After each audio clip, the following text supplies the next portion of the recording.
Assalamualaikum warahmatullahi wabarakatuh.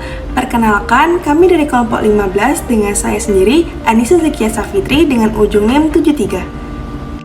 Saya Dayanur Afifa dengan ujung NIM 76. Saya Meliza Octavia dengan NIM 040 3138 212 6060. Nah, pada video kali ini kami akan membahas tentang mekanisme timbulnya rasa nyeri pada penyakit periapikal dan juga penyakit periodontal. Nah, pertama-tama apa sih nyeri itu? Nyeri adalah pengalaman sensorik dan emosional akibat kerusakan jaringan yang nyata atau potensial yang dihantarkan oleh saraf khusus ke saraf pusat untuk diinterpretasikan, sehingga dapat dibedakan menjadi kualitas, intensitas, lokasi, dan durasi dari stimulus yang merusak jaringan. Pada intinya, secara awam nyeri itu merupakan rasa sakit yang bisa membuat tidak nyaman baik saat menggigit atau bahkan tiba-tiba bisa muncul sendirinya. Nah, pada video kali ini kami akan membahas mengenai terkait rasa sakit atau nyeri pada penyakit periapikal dan periodontal. Pada periapikal, komponen-komponennya terdiri dari ligamen periodontal dan tulang alveolar. Lalu, pada periodontal, komponen-komponennya terdiri dari gingiva, ligamen periodontal, tulang alveolar, dan sementum. Pada periapikal, penyakitnya ini terdiri dari akses periapikal, granuloma periapikal, dan kista periapikal. Sedangkan periodontal, penyakitnya terdiri dari gingivitis dan periodontitis. Selanjutnya kami akan membahas apa etiologi dari nyeri pada penyakit periapikal dan periodontal. Etiologi dari nyeri ialah berupa stimulus atau suatu rangsangan. Stimulus pada penyakit ini terdiri stimulus mekanik yang bermula saat preparasi gigi untuk restorasi yang menghasilkan gesekan panas, yang menyebabkan dehidrasi dan kerusakan jaringan pada pulpa. Cairan dentin bergerak ke arah luar pulpa dan menyebabkan stimulasi saraf. Peningkatan aliran darah dalam kondisi istirahat yang awalnya hanya terisi sebagian darah, sekarang terisi penuh dan meningkatkan volume pembuluh darah yang penuh di dalam pulpa dan membutuhkan ruang untuk ekspansi. Karena ruang untuk ekspansi pulpa terbatas, pengisian segera pembuluh darah mendorong peningkatan jaringan interstisial. Tekanan yang dihasilkan meningkatkan cairan dentin tersaring keluar, sehingga menyebabkan rasa ngiluh atau nyeri. Selanjutnya disebabkan oleh stimulus kimiawi, yaitu pertama penggunaan bahan restoratif berupa asam fosfat 37% pada permukaan dentin yang terbuka.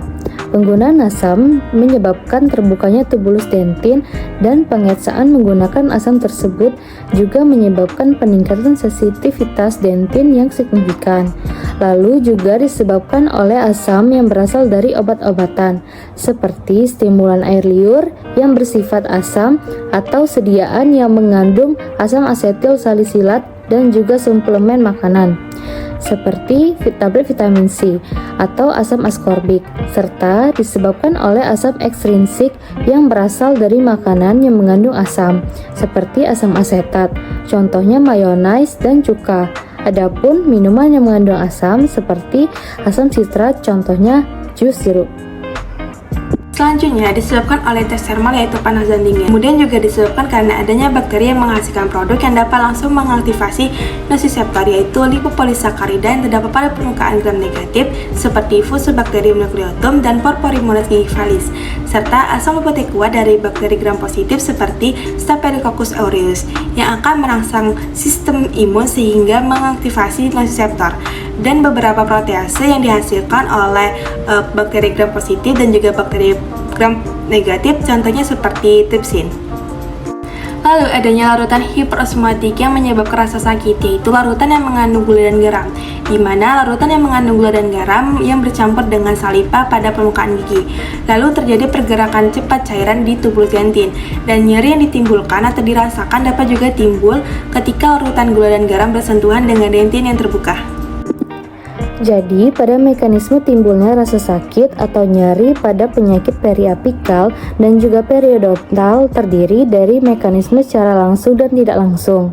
Untuk mekanisme secara langsung terjadi ketika terdapat rangsangan yang langsung menuju nociceptor pada ujung sel saraf. Sedangkan untuk mekanisme secara tidak langsung terjadi melalui mediator inflamasi yang diawali dengan rangsangan dari bakteri. Bakteri ini berupa bakteri gram positif yaitu Streptococcus anaerobius. Selanjutnya yaitu ada bakteri gram negatif seperti Poriromonas gingivalis, Aggregatibacter actinomycetem comitos, Prevotella intermedia, dan juga Fusobacterium nucleatum.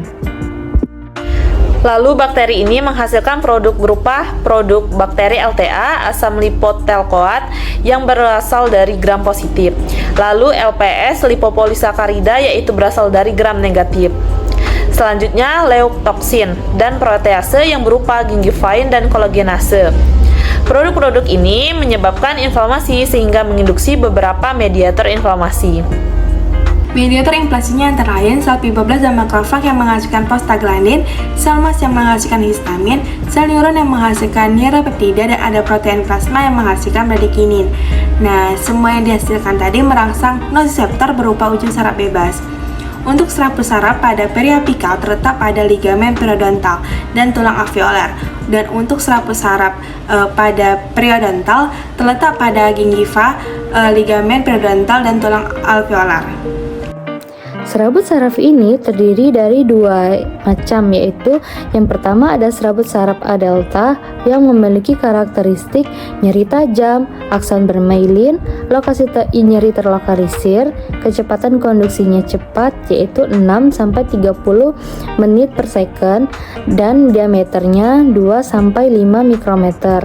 Selanjutnya yaitu ada serabut C yang memiliki karakteristik berupa nyeri tumpul, tidak bermailin, kecepatan konduksinya lambat yaitu 0,5 sampai 2 menit per second, dan diameternya yaitu 0,3 sampai 1,2 mikrometer.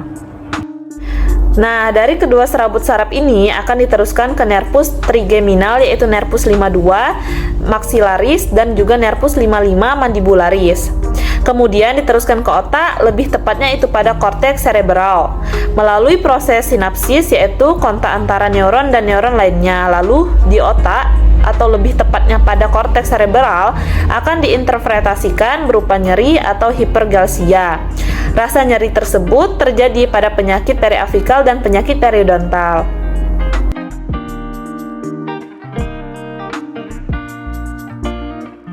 Pada penyakit periapikal yang pertama ada abses periapikal akut yang diserapi serabut A delta.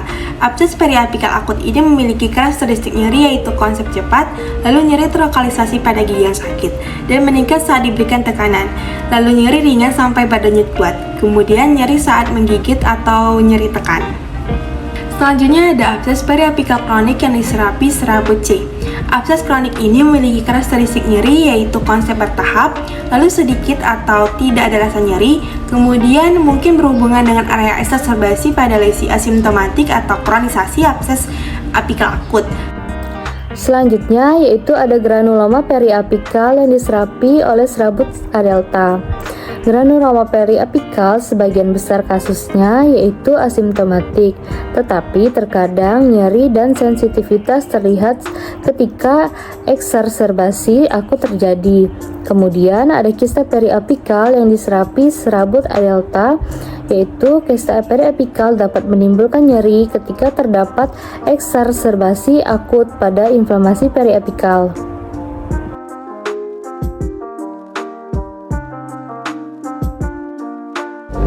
Pada penyakit periodontal, yang pertama adalah gingivitis akut yang diserapi serabut A delta. Gingivitis akut ini memiliki karakteristik nyeri yaitu onset tiba-tiba lalu memiliki durasi yang singkat. Kemudian bisa menimbulkan nyeri yang ringan. Selanjutnya ada gingivitis kronis yang diserapi serabut C. Gingivitis kronis ini memiliki karakteristik nyeri yaitu onset lambat lalu durasi yang lama. Kemudian biasanya tidak nyeri, kemudian penyakit periodontal yang selanjutnya yaitu periodontitis. Periodontitis ini bisa saja menimbulkan rasa sakit, namun ringan, lalu nyeri tumpul dan berlanjut apabila terdapat inflamasi atau infeksi yang berat mengakibatkan rasa sakit yang tajam.